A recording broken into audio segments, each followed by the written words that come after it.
प्रथम निज मोबाइल रे क्रोम को जी क्रोम को जाई सारा पर क्रोम रे क्लिक करेंगे।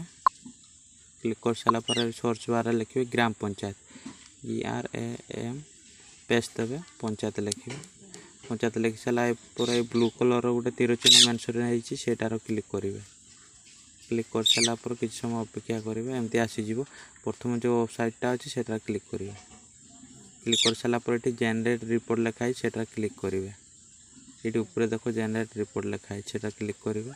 क्लिक कर सारा पर आपंकर स्टेट देदेवे।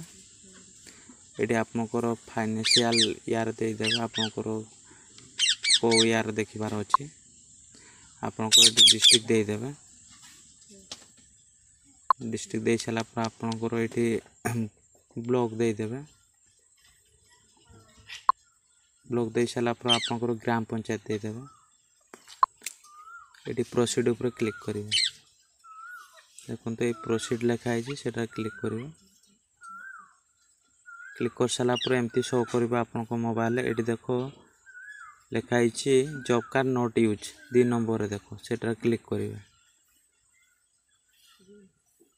क्लिक कर सारा पर एमती शो कर आपंकर यही जॉब कार्ड नंबर जदि पैसा आप पकेबे काम पैसा आपंकर पैसा लगभग ये देखुवे पूरा शो करुच्ची एतकी जन का ना समस्त का गाँ लिखाई एतकी जन का नाम जॉब कार्ड यूज होनी। जदि वीडियो भल लगी था लाइक करियो गोटे सब्सक्राइब करियो आ बेल आइकन को प्रेस करके जनइबो।